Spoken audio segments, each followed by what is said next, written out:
La cherchent, ils ne la trouvent pas, mais ils en ont besoin. Il se trouve que les massacres du Hamas... largement, c'est pas le bon voilà, exemple, mais largement applaudi, ils auraient pu y trouver leur compte. Mais non, Ouais. ils veulent les années 30, les années 40, c'est ça dont ils ont besoin. Il a raison. Non, mais ça va. Non, mais Geoffroy, il a raison. Geoffroy a raison. Bien sûr. C'est tout le problème. Et vous allez voir que si Jordan Bardella fait campagne, ils vont trouver qu'il a été nazi dans sa jeunesse. C'est tout le problème. L'antisémitisme. Et hier soir, c'était une soirée particulière à l'Élysée, puisque Arthur, le célèbre animateur, producteur, était présent. Il a reçu le prix Jean-Pierre Bloch de la LICRA, récompensant son engagement contre le racisme et l'antisémitisme. Sophia Aram également a été récompensée. Je vous propose d'écouter la première intervention d'Arthur. On ne l'a pas écoutée, celle-là, ce matin, et c'est peut-être la plus importante, finalement. Écoutez ce qu'il dit sur ceux qui ne sont pas présents. Je parle aussi parce que je n'en peux plus du silence. Où sont-ils ? Où sont-ils ceux qu'on admirait, ceux qui se levaient pour toutes les causes, ceux qui avaient toujours le mot juste ?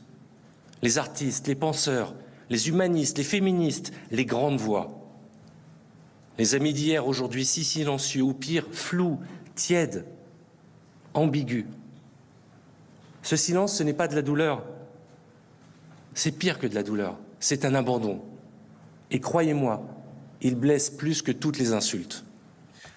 Ça, c'est vraiment intéressant. Parce qu'effectivement, les intellectuels, les artistes, pourquoi pas les éditorialistes, très peu de gens sont au rendez-vous depuis le 7 octobre. Principalement, disons-le, les artistes quand même. Les éditorialistes...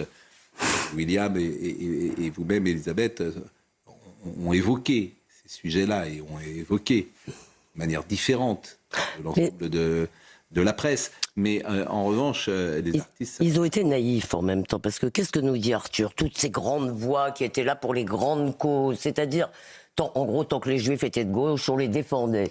Et si vous voulez, ils ont finalement accepté, ils étaient dans l'antifascisme avec les autres, ils avaient la carte aussi, je dis pas ça en mauvaise part contre lui, si vous voulez, ils ont été naïfs, ils se sont laissés comme ça, et un jour, on a découvert que finalement, les Juifs n'étaient plus de gauche et que les Israéliens étaient les nouveaux nazis, et voilà.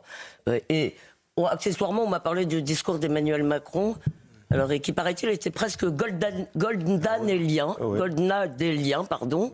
Ce qui veut dire que vraiment, c'est un coup Yassine Benatar et un coup Goldanel. Non, je ne dirais pas ça quand même, parce que pas tout à fait ça quand même. Non, mais attendez. D'abord, Elisabeth, je me permets quand même de te rappeler